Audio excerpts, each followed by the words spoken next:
As you might know, Dr. Angela Carter is the vice chair of the Oregon Psilocybin Advisory Board, and they are here tonight to give as much of an update as possible. They'll explain what that means in a minute, and then go to Q&A with an emphasis on comments or suggestions that you have. This is a great way to get them to Angela and then ultimately to the Psilocybin Advisory Board. Welcome, and thank you for sharing your time with us this evening, Angela. Of course. Thanks everyone for coming. Good evening. I hope y'all are doing well. I will give you some background. I took a job with the Oregon Health Authority back in August of last year as the program manager for Measure 110, which is the measure that was a sister measure to Measure 109, decriminalized all substances in the state, not legalized, but decriminalized. And we are in the process of trying to build a statewide recovery program. And it has demanded a great deal of my time of late, and I have not been able to attend as many meetings as I would hope to. I had a 4-hour Measure 110 meeting yesterday that overlapped with the Psilocybin Board, and I haven't had a chance yet to watch the video of the event. So although I know what was going to be discussed, and I was in the meetings to put together the agenda, I don't know the outcome. And it's very likely that some of you here in the room might know more than I do at this point about what is happening with the Psilocybin Board. So on that note, if you know something that I don't, it's not about me. This does not have to be the Angela show. This is about sharing information and knowledge about Psilocybin Program and its rollout. And I would welcome you to share any information that you have on the goings on of the board and fill in the gaps in knowledge that I am lacking at this point. So with that, I can at least give you some updates about where the process has been over the last few months. I believe, was it September or October? When was the last time that we all got together? Might have been early November. Early November. Okay. October, yeah. So, couple of months. Let's see. I can kind of go backwards. Let me take a temperature check first. What all would be the most useful for you to hear about? I have a lot of different things that I could share with you. There have been quite a number of motions passed. We had a rules advisory committee recently for products and training subcommittees, had a rules advisory committee that, well, we made the recommendations, OHA built the rules, and then a rules advisory committee, which is a group of folks who, some of whom are on the council, some of whom are not, got together to look at the rules, go over them, and make comments on any changes that might need to happen. All of this information, everything about the Psilocybin Board, is on the Psilocybin Services website, which I will drop into the chat so that you can access it at any time. I see some comments in the chat too. Awesome. We can definitely, that's one option, is we could go with questions and I will give my best answers, and then perhaps anyone else in the room who has other information could share that too. Honestly, I love the idea personally of a group information session so that we can just cross-share knowledge with each other. And I see Joshua's hand up. Hello, please. So I mentioned criminal background checks a few times, and I was happy that you brought that up and put it on the agenda in the recent equity subcommittee meeting. But it sounded like no one really, at least none of the other board members really were interested in like coming up with any or had any ideas about what to do about it, or if anything should be done. And I mean, Mason Marks also brought it up in the licensing subcommittee, and he kind of got the same reaction. And so I was just kind of thinking about like, what's kind of the simplest minimum kind of change that might be acceptable. Yeah, we get a lot of really awesome comments from community at the meetings, and we work to integrate them as much as we can into the conversation. Regarding the background checks, I think that it's a combination of things. I think that there is some statutory limitation as to what we can do. It was written in the measure, and in order to change the measure itself, we would need a Senate bill of some sort. So in some ways, we're a little limited by statute. In other ways, I think people are just in the equity subcommittee not sure what kind of impact we might have at this point. There was a bill that was created in the short session, the legislative short session, around the equity task force, and whether or not it's passed, I think it was Senate Bill 1530. If anybody knows, is that the right one? Yes. Okay. So Senate Bill 1530, if you're interested in looking it up, is in the legislative short session being presented. It would create an equity task force to look at the equity considerations for psilocybin services. And so I think that the committee is sort of in a place of, well, there's this task force coming, and they're going to look at equity considerations. What is our place at this moment in the work that's being done? What are we effectively able to do as a committee versus what will the task force be potentially more effective at creating? So I think that at least in the equity committee, there's a bit of a pause on what we should do, what we will do, what we want to do.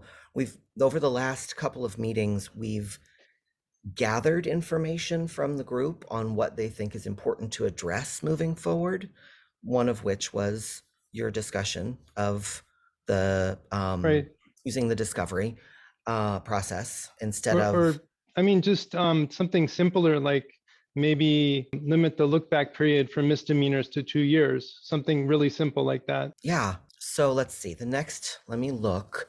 I'm trying to remember when the next equity subcommittee meeting is. It is Wednesday, March 2nd from 3 to 5. So I think at that point, we'll probably continue a lot of the conversations that we have had. Personally, I like the idea of limiting the number of years that can be looked back on. And I think we have to take into consideration, obviously, if there is an assault offense or some other sort of person-to-person crime where there may be a risk for safety, we have to be cautious around that. But if it is a crime related to substance use, related to possession, related to any other number of things, or if it is, like you said, a plea bargain, those are really important points. I mean, I personally have friends who have taken plea bargains and have, felony on their record that got put in a really horrible situation, happened to be people of color in the wrong part of town, if you will, and, have gotten these legal chains basically attached to them and are not able to do the things in life that they want to. They can't vote, they can't, so many different things. And oftentimes the legal process, although we may hope it to be equitable, is not. And so, yes, there are a lot of folks who could be doing this work who I'm thinking of a friend right now who is a peer support specialist and an amazing human being and does amazing work in the community. And, she's been arrested maybe 40 times because she had a trauma history and a life with no support and was a substance user. And at this point, she would be an amazing facilitator. I would love it if I got to sit with her personally. And so I fully agree with you. I do. I fully agree that there should be limitations. How exactly we make that happen, I mean, your suggestion to limit to 1 to 2 years is a good one. And I know you've made other comments, and I know I've written them down, but if I can bring it again to the committee or to, I don't know if I'm going to be able to make it in March at this point. I'm going to try. I don't know if I can, but I'm going to try. But at least in subcommittee, I can discuss it. So limiting to 1 to 2 years, requiring that they look at the discovery process. I feel like if there were like a few choices and it could be put to vote, it's like the last 1 or 2 meetings before the deadline to get Yeah. recommendations in. So like if there were like a few choices and you could just approve one of them or something, that would, feel like that would move it forward. I will also say that with the rules process with OHA, Hmm. we may make rules, but we can always reopen them, look at them, decide they're not appropriate, reopen them, and rehash them. So even if it does not make it to the full council at this time, the rules can be modified. And, I have a 4-year term. I agree with you completely, and I'll keep working on it. So Yeah. even if it doesn't happen right now, I think that at least from an equity standpoint, it will come up in the task force, and the task force will have a different level of power than the subcommittee and might have a stronger influence. So the limitation to 1 to 2 years and the use of the discovery process is a good place to start, and I'll bring it to the next equity meeting. I know that I'm going to have to be late because I'm in a meeting until 3:30 on Wednesdays for Measure 110, but I will keep at it. There's a couple questions in the chat we can get to. I have what I think is a real basic question everyone might be interested in is, I had heard maybe that the rollout, because there's a 2-year implementation, and so no sooner than next January does this all start. Is that date creeping out because of the process? Is there a new estimated time of rollout? I don't think that it's been moved at this time. Licenses are still set to be issued beginning, I believe, January 2nd or 3rd. I think it's the 2nd, but I have to look at the calendar to know if that's on a Saturday or a Sunday. But yes, beginning of January 2023, as far as I understand, licenses will begin to be issued. The schools that will be providing the training for all of the facilitators should, once the rules are in place for training, once we have the Oregon administrative rules, then we can start certifying, not we, OHA. I'm all of the things, and I forget which I'm talking about. So OHA, Psilocybin Services, can begin to issue the certifications for the schools, and the schools will begin probably, I imagine, by summertime, so people can enroll, begin the trainings. And I think with some of the schools, the trainings will be complete by end of December, so that the students are then prepared to take the licensing, or to get licensed, to take the licensing process at the beginning of January, get their licenses and begin working in service centers. So, I mean, with licensure beginning at the beginning of January, I'm sure that there will be many people who are ready on it, and they have their service centers established, and they're beginning to hire facilitators or people who will become licensed at least. And so there could be a beginning of services potentially by early mid-January. But there are a lot of layers to that. Most of the schools, as far as I understand, in the state of Oregon, are being built for people who are licensed providers. The majority of the schools that I know of, I may not know of all of them, I only know of one school that is providing training for people who have a high school degree or above.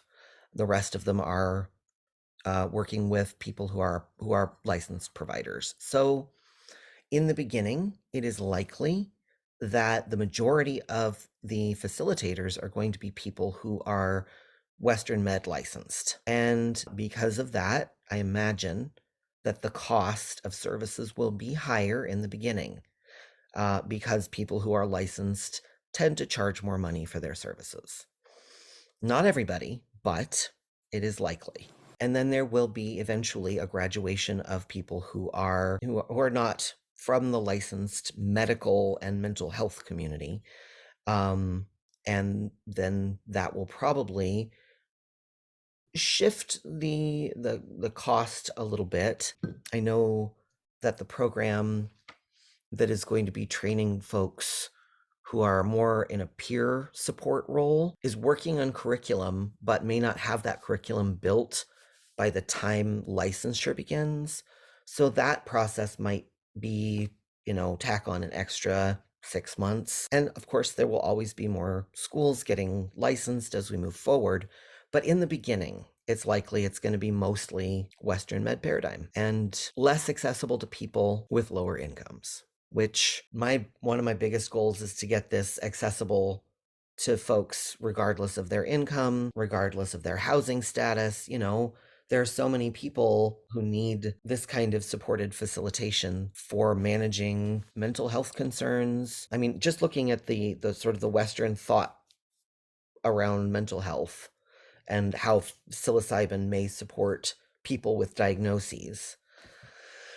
And again, I will repeat, I am not a fan of the DSM. I think that it's a way to categorize folks that is useful for insurance, but it's going to be folks who come from that paradigm in the beginning. And my goal is to figure out a way that anybody can access these services, whether it's by grants or donations from facilitators, or, eventually finding a way through the systems that we currently have to get insurance coverage. Insurance coverage probably won't happen for psilocybin, the actual mushroom creature that we all love. It won't be licensed or allowable by the FDA. Therefore, Medicaid won't cover it because the Health Evidence Review Committee, which is the folks who make all the decisions about what Medicaid covers, won't allow coverage for anything that's not FDA approved. We may get psilocybin crystals in a little capsule eventually approved, but the mushrooms, the individual creatures themselves, are not likely to be FDA approved. So, that creates a little bit of a difference. My thoughts have been, okay, what if someone is a peer support or peer wellness specialist from trained and licensed in the traditional health worker program in Oregon, dual licensed as a facilitator and a peer specialist, and then offering harm reduction services as a peer support person to people who are accessing psilocybin. The peer would not provide, the peer would just be with and support as a facilitator. And peers are covered by Medicaid. And so that's one of my dreams, is the possibility of making something like that happen, but it's going to require a little bit of tinkering in the background, talking to folks at Medicaid, figuring out how, because Medicaid is federal dollars, how a peer who is a facilitator could offer their support and also bill Medicaid and not sort of get stuck in the crosshairs of, well, you are giving this person a psychedelic, therefore we won't pay for your services. So we'd have to find a way to kind of separate things out. And I have some thoughts about a system to make that work. And also it is through a healthcare system, which we're trying to take psilocybin out of healthcare. We're not, this is supposed to be accessible for spiritual and self-development purposes and connection with nature and so many other reasons. We're really trying not to center it in healthcare. It is a form of care of health, but the healthcare system is rife with issues. And so there's been a conscious effort on the board to try and keep it out of that. Yotima, I hope I'm pronouncing your name correctly. Would love to hear your thoughts about how the overall program has evolved specifically. Can you share about the strongly clinical model for training and facilitator practice that's being created in the training subcommittee? Is it too late to reframe or refocus in a way that supports facilitation as a standalone practice or outside medical models, which you've talked about to a certain extent? So I think that there will be a group of folks who will be always more comfortable with a medical model, with access to services that are sort of more standardized, more medicalized. And I think that a lot, okay, the board is a lot of folks with a lot of knowledge, a lot of education, and a lot of thought framing in a certain way of thinking. We are all, I am a naturopathic doctor. I have a naturopathic doctorate. I've spent many years in this training paradigm. Other people have MDs, JDs, PhDs. We have a wide breadth of folks with very specific, refined training in a Western medical model who trust it a great deal. And so with that framing, I think that it definitely has a leaning towards that. I know that there's been a lean away from that as well from other people. I think it's been an interesting dance to watch, but it is still partially medicalized. And I think that there are, again, a couple of layers to that. There's the credibility piece, like, okay, we have to medicalize this a little bit at least, both to provide safety and also to provide, credence to the idea. We live in a culture that emphasizes the importance of medical knowledge. Not to say that medical knowledge is not important and useful, but there's a leaning heavily towards a hierarchy. I am a provider, you are a patient, I know what you need. I will tell you what you need, you will do what I tell you to do. And that's just sort of the way that largely this culture operates. For folks who appreciate that and, want to access that kind of treatment, wonderful. We have a system that will serve them well. But if I go to church and I take psilocybin with a group of radical fairies in the woods and, I experience oneness with nature and love and connection that way, and I don't prefer a medical model, it's not going to serve me as well. My ability to be outside is limited. My ability to be in a group is limited. My ability to dance around in a tutu, and it's limiting. It's true. Is there still time? I think that was the most important part of the question. Is there still time to shift things? I think that public comment can be very potent to this group, and I know that we are really trying to emphasize giving as much time to public comment as possible. I think that if folks show up and say, hey, look, this is not going to work for me this way, can you consider shifting things? There might be a possibility of stirring at least some conversation around it and possibly some movement. That's one way. There's also, you can always send public comment to the psilocybin services section and let them know what you're thinking. There's the rules for training are I think we're in public comment period right now. Let me check on that. Rack for training is tomorrow. Say again? I think the rack for training is tomorrow. So the rack is a select group of people. After the rack comes the public comment period. So, a group of people get together, say, yes, no, this works, this doesn't. And then the rules go into a period of about 50 days where the public can comment and the legislature can comment. And then they go through a process to become permanent. And so during that public comment period, and I'm gonna have to dig for where that is on the website. It might not be up yet. If the rack is still coming up, we haven't hit public comment period yet. But when we do, send the comments. Let the OHA know what you want in this program.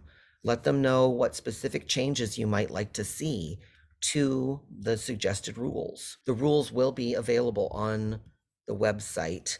And Angela, can you clarify how people send comment? Is that online? Is that in person? So one way to send public comment is to email the psilocybin. There you go. The psilocybin services section email with your public comments. And yeah, like I said, it's open for about 40, 50 days total. And the exact date that it will close is not on the website yet. And the rules, as you know, as they will be after the RAC, are also not posted on the website. So as soon as they are posted, you can begin the public comments. And yeah, honestly, please share. Please tell OHA what works for you in the rules. Tell OHA what doesn't.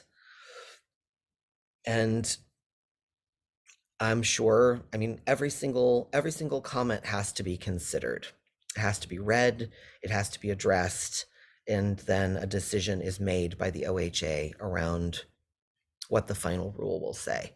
So it's not a guarantee, but it's at least one way to let folks know what you want to see in the rules. And if you feel that the program is going to be too medicalized and inaccessible, definitely let folks know. And why it's going to be inaccessible and who it's going to be inaccessible to. OHA is in the middle of a pretty major transformation, at least around equity and around behavioral health. And psilocybin has a lot to do with behavioral health, in that it can offer a lot of support for people who struggle with depression, anxiety, PTSD, substance use concerns. All of these are, encapsulated in the behavioral health world. And so if you see a part of the training that you don't feel is equitable, if you feel that it's not going to serve a specific group of people, if you feel that it is not going to be accessible, then please say something. In answer to John, Medicaid and Medicare does not cover naturopathy. That is true. Medicaid does. 95% of my patients were Medicaid patients. And so at least from the Medicaid standpoint, naturopathic care can be accessed. I will quit there and go ahead, Walker. Hey, everybody. I'm really curious to know what the current landscape looks like for having licensed manufacturers up and running in time and being able to provide psilocybin products for all of the amazing facilitators and service centers that are hopefully going to be up and running, because I hear a ton of discussion about that side of things and almost nobody is talking about the manufacturing side of things. And I apologize for my naivete on the subject, but I'm very curious. No, not at all. Any questions, totally welcome. So as far as the products side of things, I know that there was a big push to get the recommendations for products sort of moved through quickly so that folks could start building these manufacturing centers. We know that they have to be indoors. We know that they have to have certain air and temperature and humidity controls to minimize mold. So just as a quick review, species limitation was initially to Psilocybe cubensis. We will be re-reviewing what is allowable species-wise every 12 months and making sure that, again, we are equitable and accessible, and potentially opening it up further in the future. There was a limit to cultivation of fruiting bodies in mycelium only, partially approved on that measure. Prohibition of chemical synthesis was approved. So yeah, mycelium, fruiting bodies is what we can do. So folks can grow, they can't chemically synthesize. And again, we'll be reviewing those every 12 months or so. There was a limitation of substrate use to dung and wood chips, and we also allowed extracts. There was an allowance for psilocybin to be combined with food products. Psilocybin products cannot be mixed with alcohol or cannabis. And then again, re-reviewing those recommendations every 12 months, beginning in January of 2024. So that's sort of where we're at right now with products. I believe that, if I am correct, we have either already had or are having shortly a RAC on the products rules as well. And here's a real basic question. I assume RAC stands for, is that RAC stands for something? Rules Advisory Committee, yes. It's a group of folks that are selected by OHA to comment on the way that the rules are set up, what they think about them. Yes, we had on the 17th a meeting of a rules advisory committee for products. We have the draft rules for products, and there is an audio recording from February 17th if you are interested in learning more about what happened. So that is where all of the Rules Advisory Committee's videos to date are listed. If you want to see the rules, they are also listed, or the draft rules rather. They're not permanent yet, but the draft rules on products are available there. There may be some changes, but probably where they're at is pretty close. Barring any changes made through public comment or legislative change. Those are probably close to what the final rules will be. And I think that the goal is in just, a couple of weeks to like a month and a half ish to get those made permanent so that people can start growing or setting up or whatever they need to do. So, in getting all of that product ready, it's probably going to take a good couple of months for folks to get things established. I'm sure that there are some folks who are sort of waiting with bated breath for the rules to drop so that they can then jump in with all of their stuff prepared and get the process rolling. Getting from,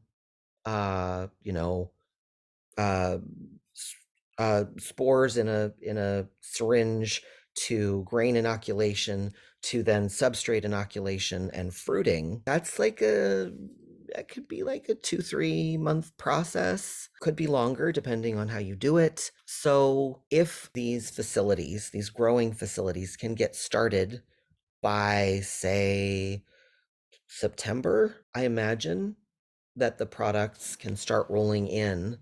At least, it may take a little longer to get the refinement of psilocybe into pure psilocybin, but at least the fungal bodies will be hopefully accessible by the beginning of January.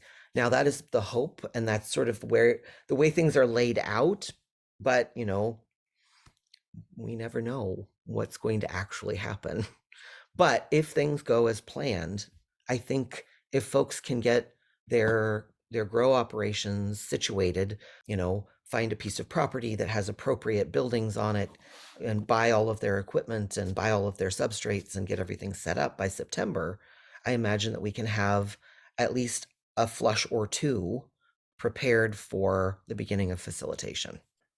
Will people be allowed to legally grow before the open of license applications? Yes. Oh, yes. Okay. Once the rules are in place, growing may commence.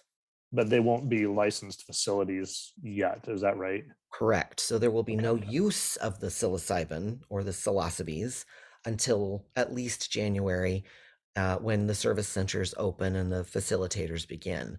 But people can definitely start growing prior to the licensure.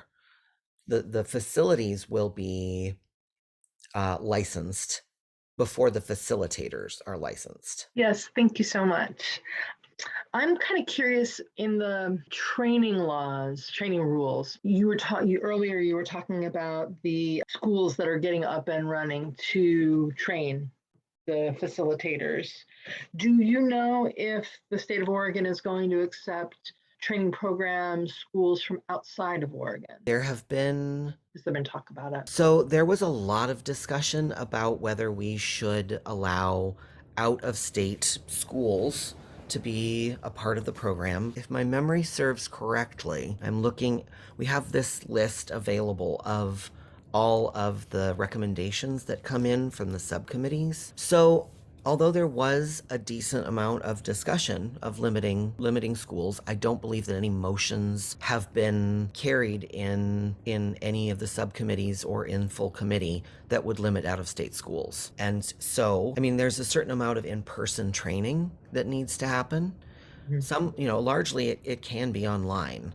So an out-of-state school could provide training to Oregon facilitators through internet learning. But to a certain extent, with practicum at the very least, there needs to be some time in person. And so folks from out of state would have to come here to Oregon to do that practicum training with the students. Yes, you can be out of state and own a school that is in Oregon or that is potentially outside of Oregon. Facilitator trainers can be outside of Oregon and offer education through a web-based platform. I'd like to sort of follow on with that. I've got a three-part question here. One is there any estimate of how many schools or organizations are lined up to do the training?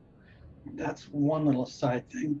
The other is about costs, both for training and also costs for the substance. And then has there been any discussion of what the charges will be or what can be charged for a facilitator's time, right? Right. Can someone make a living being a facilitator? Yeah. So that's three very different questions, but it's all tied in together with all of this. Exactly. So the last equity subcommittee meeting, we had a great deal of conversation around looking at the economic model for this program. How are we going to make this accessible to people from all different backgrounds, all different economic statuses? And how are we also going to make this a living wage for the facilitators, for the people running the service centers, and for the people growing the products? And where we're at right now is we have no numbers. We have no idea what will be charged for the access to the products. We have no idea what a facilitator can or should charge. In the meeting, there was a discussion by Hadass Alderman, who is a lawyer with Plant Medicine Law Group. So Hadass is on our equity subcommittee and has offered to do some work to start drawing up, this is how much it's going to cost if you want to do it this way, potentially. This is these are some things that you should consider. Not necessarily setting any specific fees, but giving some idea and framework for what might be required to run a service center, to run a grow operation, to be a facilitator. So hopefully we'll have some more information in the near future, but right now really the economic system around this program has not been set or designed. Yeah, that helps a Unfortunately, lot. not answer your question. And I'm not surprised. That helps a lot. Yeah. Any idea? People have been flocking to MAPS, for instance, to get training, hoping that this is going to fit into Oregon's model. Are there any ideas how many organizations are lining up to do this training for facilitators? Open-ended question, yeah. I would say first that any program that someone attends must be certified by the state before anyone who goes through it can get a license. So if you go through the program prior to the program being licensed, it's not going to count and you can't get licensed as a facilitator. So you have to be an attendant of a licensed program in order to go through a licensing process. So for instance, MAPS has the MDMA assisted psychotherapy training program, does not qualify currently. They may apply and build a program eventually. I have not heard about MAPS making, going for that route yet, but they might. I only know of, I think I've heard that there are 7 or 8 programs currently that we know of interested, but there may be others that have just not spoken up yet. Certification has to happen first, and then after that you can go through the program and get licensed. There's also programs like the California Institute for Integral Studies. They have a psychedelic facilitation program. They might be interested in becoming certified. I don't know. It seems appropriate. If I were them, I probably would do that, but we'll see what they choose to do. Hi, Angela. And thanks once again for all of your work and service that you're doing for Oregonians and for this community. Your time and your talents are very much appreciated. We owe you a debt of gratitude. I just wanted to quickly check in on the product compliance end of things and see where we stand in terms of sort of SPOR to service tracking and whether metric has kind of become the de facto, default for how we're going to do product tracking. It's been a minute since I've been able to attend any products subcommittee meetings, unfortunately. I know that OHA was definitely heading in the direction of using metric. I don't know if there is a final decision on that at this point. Can I ask what metric is? Metric is a system by which to track where products are, whose hands they've been in, just it's sort of the chain of custody. Thank you. Yes. Yeah, and it's relevant because Oregon, the state currently has a contract to use this software platform basically to do the cannabis seed to sale tracking. Right. And because that is already set up with cannabis, it's working. Ish. I think probably the likelihood is that OHA would choose to use it, but I don't have an absolute answer on that. Okay, cool. Thank you for the update. Of course. Just a quick question. I'd heard you, Angela, mentioning a long time ago, it feels like now, community health workers. And tonight you mentioned peer support specialists, I think it was, and them being able to be facilitators. I wanted to know if you could talk a little bit more about that. Well, it's a pipe dream of mine. So traditional health workers or community health workers are a group of providers. They can be peer support specialists, peer wellness specialists, certified recovery mentors, doulas. There are different programs that people go through. Peer support specialists, I believe, go through about 40 to 80 hours of training to become a peer support specialist. And, as a traditional health worker, they are enabled to offer peer support. They're enabled to offer information about health conditions. They can do some screening, like blood pressure checks and sometimes blood sugar checks and other things like that. And so my ideal would be the possibility of folks becoming dual certified as a traditional health worker of some kind. Doula training, I think, is an awesome idea. What else is a psychedelic experience but a bit of a rebirth? And what do doulas do? They support people through birth processes. So it seems like a natural kind of combination of services. I really believe strongly in the peer movement, in the work that peers do. It really de-stratifies and takes away the hierarchy from support and care. It's not a doctor or a therapist prescribing and telling you what to do. It is a peer who is listening and supporting you in your choices and your process of determination of what needs to be done. I'm really very fond of peers. They're so much more accessible for so many people for healthcare. They're also, less expensive if you want to talk about, bottom line from that perspective. They get people into the supportive care that they need. They give them knowledge and education to help them make their own judgments about their health. So, and a lot of psychedelic support is from that peer perspective. Like if you look at MAPS and you look at Zendo and you look at their model of psychedelic support, it's all about peers. I really love that sort of direction with facilitation. And so in Oregon and in other states, peers are covered, their services are covered by Medicaid. They cannot bill directly. They have to have a supervisor who bills sort of for them, but they can get paid through Medicaid and other insurance companies for the work that they do. So my thought was that would be one way for people to access facilitation services. So right now it's set up in that the service center provides the psilocybin to the person receiving the services.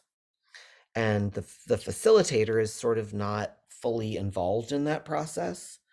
And if that were to be a peer, that peer would be providing safety, support, and harm reduction, which are all things that a peer can provide to support that person through whatever their journey may be. So in that way, that person would not be giving psilocybin to someone, and therefore Medicaid would just be completely hands off.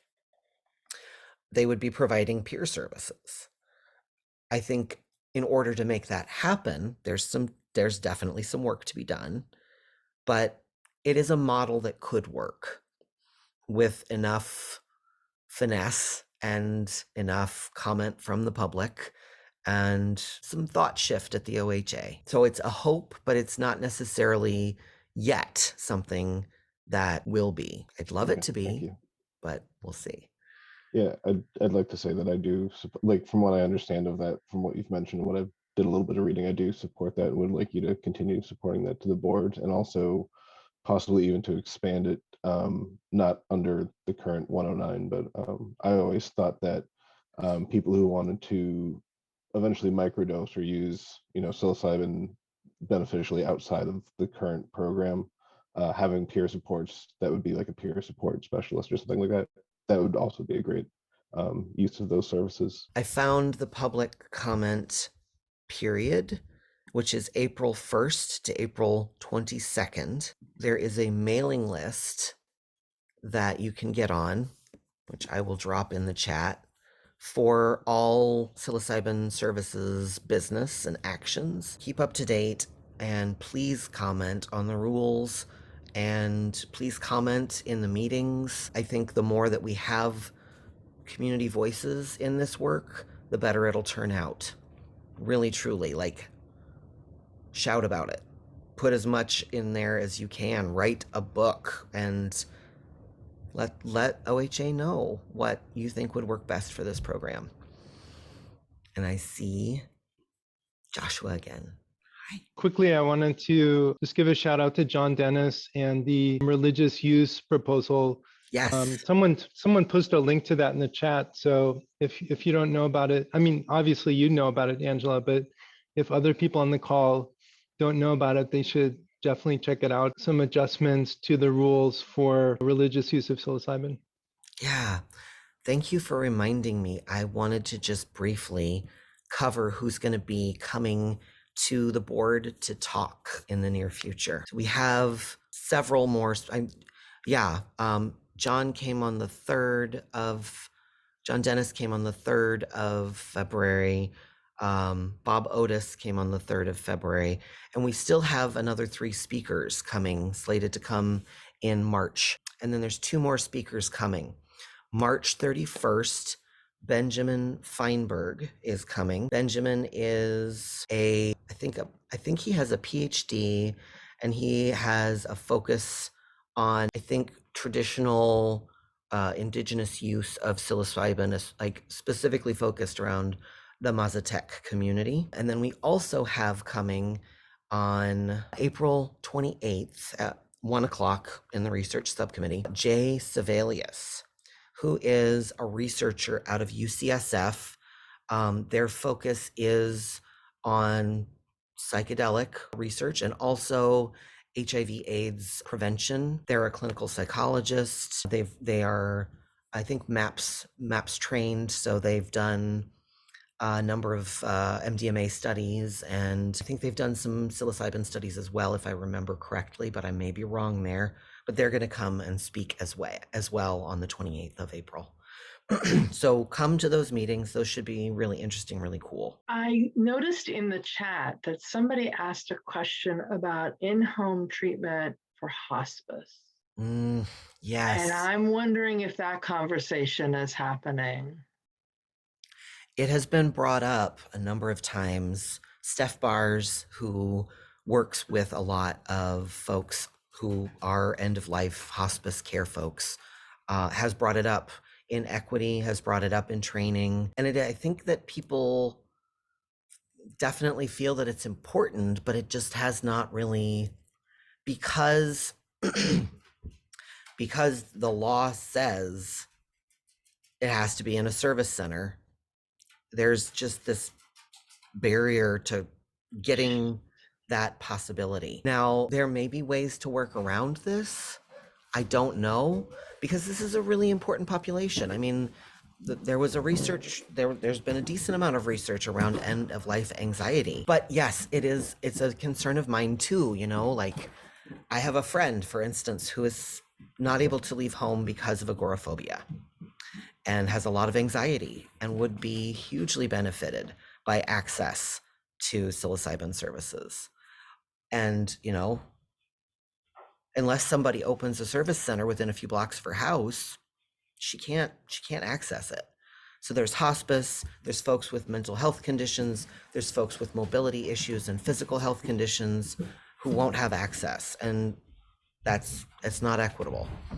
But how we cross that bridge, I don't have an answer. Maybe we could set something up like a short-term service center certification for special use in situations where people cannot leave their homes. That's one idea. I'm just riffing here.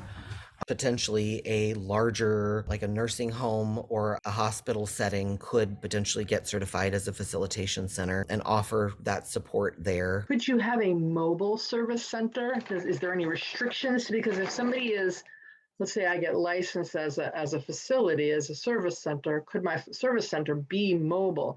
All my staff are in place, all my regular, you know, because it's not like it's a restaurant or a hospital where we've got, Right. I mean, the needs of a service center are far different than a lot of other facilities that are licensed in a different way. I'm thinking about tiny homes and how they happen to be mobile.